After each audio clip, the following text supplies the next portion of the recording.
In today's Leeds news, Valencia want Ramazani negotiations, Leeds incomings and outgoings, uncomfortable appointment for Burnley, and rumour mill territory enters silly season with Riznyk, Bueno and Ueda all linked.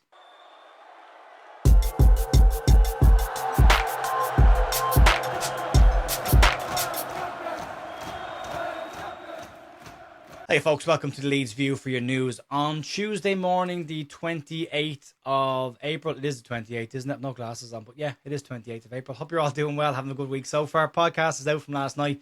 Myself, Jerry and Andrea Russo this week as Paul was off, having a bit of a chat about the FA Cup semi-final, but also having a bigger look forward to what is a definitive weekend for Leeds United and the sides down around them in the battle to stay in the Premier League heading into this weekend. It's a big weekend. We'll have watch-alongs on Friday night over on bigup.com, instant reactions on YouTube, and previews over on Big Up as well coming up over the course of the week. Also, if you want to get involved in our Finalysis ratings for the channel, you can do so by downloading it through the link down below or clicking that little QR code in the bottom right-hand corner. There's a bit of stuff to get stuck into today. Silly season's open, so before we even get into this, I'll just tell you straight off the bat, there's a ton of players being thrown linked at Leeds. I'm just going to give you the information at the end of the video. You can decide yourself whether you want to believe it or not, but it's very much back page rumour mill stuff at this point. So we'll see how we go. But we'll start off with a more credible story. This one's coming out of Spain in relation to Riznyk Ramazani. Another very solid weekend for Riznyk Ramazani, and another goal to add to his goal contributions in the second half of the season. Has brought his tally up to 6 goals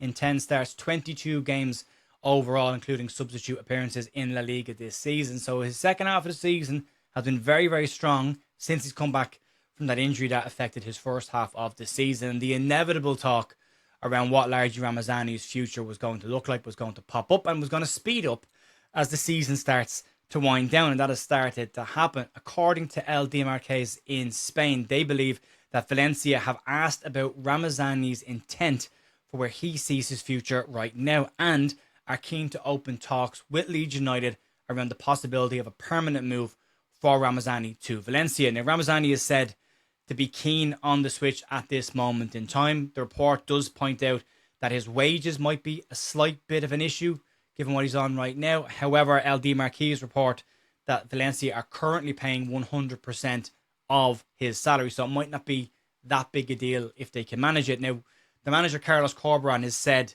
have been very impressed with Ramazani in the second half of the season once he got over that injury, and he has really been important in helping Valencia get into a pretty comfortable mid-table position and only 5 points off of the European spots.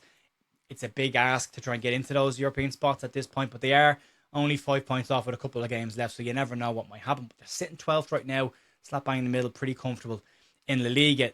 Negotiations between the clubs are said, according to this report, to have not taken place just yet, but Valencia are said to be very keen on speaking to Leeds United and seeing what Leeds' intent around Riznyk Ramazani is heading into next season. Did he see his future in England at the club?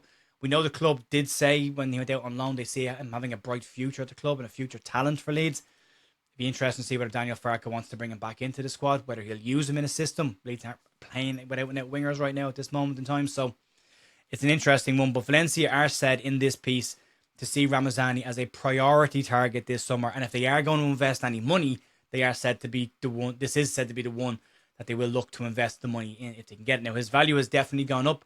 Of all the Leeds United loanees that have gone out this season, he's definitely the one that's probably ticked the boxes from what Leeds would have wanted to see from this in terms of he's getting minutes, he's scoring goals, he's being involved, there's interest in him, his value's going up. Himself and Joe Gallagher probably the two standouts going into this summer. So if Leeds wanted to bring in some money for a player who's not going to be used, Ramazani's value has definitely gone up at this moment in time, but it'll be interesting to see is there other interest in Ramazani heading into the summer. But for now, we'll move on and talk about Leeds transfer policy, or incomings and outgoings anyway, heading into the summer months.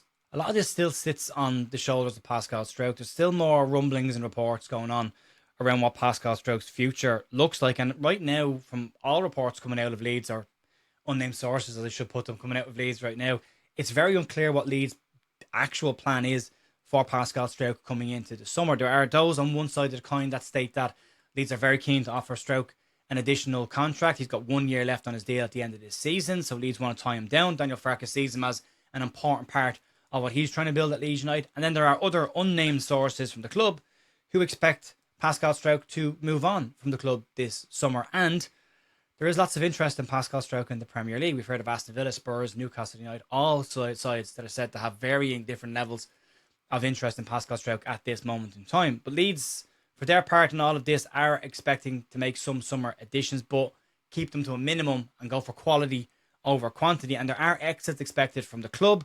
Leeds are said to get ready to make those moves as soon as their Premier League status has been mathematically guaranteed. Now, according to reports today, Leeds are said to be looking to add quality over quantity, as I say, and are only looking at the potential of adding maybe 3 or 4 additions to the squad this summer that would elevate the floor of the squad. And Leeds could also then look at letting a couple of fringe players who are not being that involved move away this summer. Now, depending on the exits, Leeds may want to add some depth options. They do need a couple of depth options added, specifically left back, maybe one at centre back, maybe even a striker as well, on top of adding that additional quality that is needed from a creative and attacking perspective as well. Now, from a Pascal Struijk perspective on this, a sale from him would represent 100% SCR, squad cost ratio model profit for Leeds, and they could use that money pretty much straight away. Leeds could look at the same situation that Newcastle have looked at, that Aston Villa have looked at, and that's one high-profile sale per year in order to strengthen the entire squad and bring that money in. Now, it's not confirmed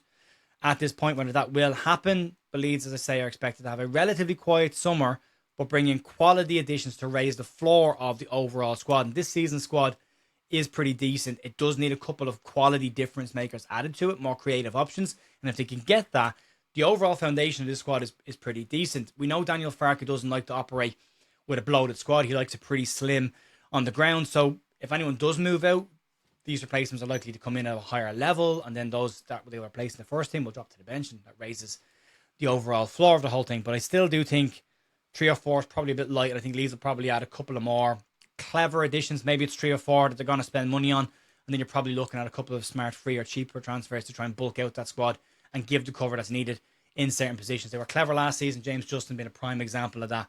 They can get a couple of ones like that as well. It'll be some smart business. Let's move on to talk about Friday night, and it's about to get a little bit more uncomfortable. So Leeds go into Friday night's game against Burnley, knowing the 3 points will all but keep us safe in the Premier League for another season. And there's added pressure on that.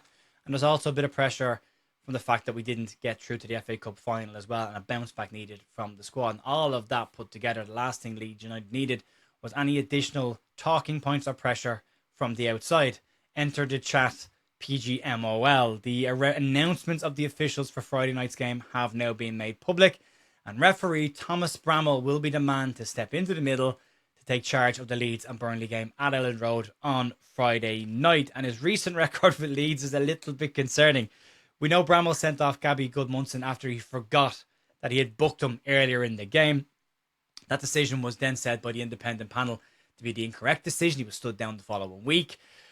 And Leeds got an apology letter from the PGMOL after they said the second yellow card shouldn't have been given because there was no contact made with the player. Leeds have had problems with Bramall last season and other parts this year as well. So of all the talking points Leeds needed coming into this game on Friday night, the one they didn't want to have was a referee, and that will be a significant talking point now heading into the game on Friday night. Those who believe in conspiracy theories will have a thought process on this, and those who don't believe in conspiracy theories will say, just go and win the game and don't give the referee any decisions to make. And both sides, they're probably right to a certain degree on this one. Like, you can understand an eyebrow being raised to Thomas Bramall being given this specific game. But again, the other side of the coin is if Leeds can just go and get the job done, not give the referee a decision to make, then it won't matter who's in the middle. But yeah, it is an unusual appointment at an unusual part of the season for an unusual game. So yeah, read into it whatever you want to. We are going to get into the rumour mill territory, so warnings ahead of this. A lot of these are back page rumours. They're just rumours. We'll give you the rumours. You can decide yourself what you think. There's 3, and they're coming out of the woodwork at this point. We'll start off with a goalkeeper link, and it's Dmitry Riznyk. And according to Transfer Feed, Leeds have inquired about Ukrainian goalkeeper Dmitry Riznyk from Shakhtar Donetsk, a man who has been nicknamed The Wall, which is always a very positive name to get if you're a goalkeeper. There's no other outlets covering this. It's just come straight from Transfer Feed. They've got a pretty small following. I would say put this in the pile of unlikely at this point. But, you know, Leeds are interested in a goalkeeper this summer. Everyone knows that situation. You're going to get goalkeeper links. Quite a lot of them, I would say, at this point, moving into the summer window. Next one to talk about is Santiago Bueno. And according to Sports Witness, they claim that Leeds United, Crystal Palace and West Ham United are all interested in Wolverhampton Wanderers defender Santiago Bueno. Bueno was said to want to stay in the Premier League next season, and according to the reports, he could be available at a pretty cut price deal of around 10 million euro. So that's in and around £8.5 million, depending on what the exchange rate will be once the window opens. Centre back is said to be keen on a move to any Premier League club at this point. There's none named as being his specific choice, but this is like the fifth Wolves player Leeds have been linked with. Leeds are definitely not going to sign 5 Wolverhampton Wanderers players, because after the season that they've had, but 1 or 2 of them you wouldn't be against. I go back to João Gomez, but there's going to be a lot of competition for João Gomez. And then the final one, the most interesting one, is Iyase Ueda. And he was linked with Leeds United last summer and is a pretty decent striker by all accounts. This one comes from Team Talk, so you know the deal when it comes to pinch of salt with this one. But they claim that the striker, who's got 26 goals in all competitions for Feyenoord this season and is seen as one of the most exciting strikers in Europe at this moment in time, has been watched by Leeds, Everton and Brighton. All 3 sides do have interest in him. Leeds are believed to have gone and watched Ueda a few times this season. He's been in really strong form this year. Obviously, we'll have some form of a relationship with Tanaka as well, and Leeds could maybe use that as a bit of a leverage to try and make him and convince him to come to Leeds United, depending on how Tanaka feels about Leeds getting to that point. But we'll have to wait and see. It's an interesting one. He was linked last summer with Leeds. It does kind of feel like he's just been linked again. There's a few players that were linked last summer that are now again starting to pop up. Now, these are the ones that are coming from outlets that are not massively incorrect all of the time. Your own choice, not your own choice to believe that if you want to. There are other ones that we haven't included, but there are an absolute ton of players all of a sudden being linked with Leeds United. We'll try and get through the mess over the course of the next couple of weeks, pick out the ones that might be slightly credible up against what Leeds are looking for, what they need, and the previous criteria that Leeds tend to look for when it comes into a transfer window. I mean, Ueda does tick one of those boxes. He's 27 years of age, so he is coming into his prime years. He's in very good form. He's got experience in Europe, Japanese international as well. There's a commercial aspect to that as well. These will sell a lot of shirts. They did sign Ueda in Japan. All of that has been taken into consideration as well. But yeah, an interesting one, but very much of the second striker mould and not the 6 foot plus hold up striker that Leeds have been linked with over the last couple of months as well, like the Strand Larsens of this world. But yeah, there you go. That's your update for today. I will talk to you tomorrow morning for more Leeds news. You can check out last night's podcast, look ahead to the Burnley game and the other sides that are down there with us and who they play this weekend, what I believe will be the definitive weekend of the Premier League season. Fingers crossed I'm right and we're safe come Saturday morning. We'll have to wait and see. Folks, enjoy the rest of your day. I'll talk to you later. See ya. Bye.